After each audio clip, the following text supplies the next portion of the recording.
Pour la Maison-Blanche, aucun doute, c'est la sécurité d'Israël et la paix au Proche-Orient qui sont au cœur de cette tournée diplomatique exceptionnelle.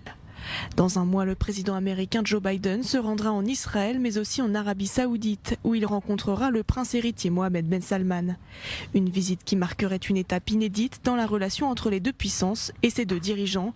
Joe Biden et le prince héritier saoudien Mohammed Ben Salman ne se sont toujours pas rencontrés depuis l'investiture du 47e président américain. Le royaume saoudien est mis au banc de la scène internationale depuis l'assassinat du journaliste saoudien Jamal Khashoggi dans le consulat de son pays à Istanbul en 2018.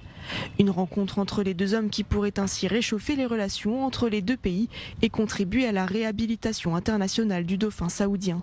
La visite du président américain en Arabie Saoudite est très critiquée. Le revirement de Joe Biden est vu comme une opportunité pour lui de convaincre Riyad de produire plus de pétrole. Objectif, faire baisser les cours alors que les prix à la pompe ne cessent de battre des records aux États-Unis. Un prétexte donc démenti par le locataire de la Maison-Blanche.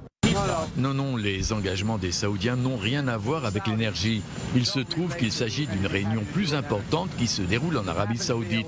C'est la raison pour laquelle j'y vais. Et cela a à voir avec la sécurité nationale pour eux, pour les Israéliens. J'ai un programme qui est bien plus vaste que les questions d'énergie. En plus d'Israël et de l'Arabie Saoudite, Joe Biden prévoit aussi une visite en Cisjordanie et un entretien avec Mahmoud Abbas. Samedi soir, une délégation américaine s'est entretenue avec le président de l'autorité palestinienne à Ramallah, justement pour organiser la venue du président des États-Unis.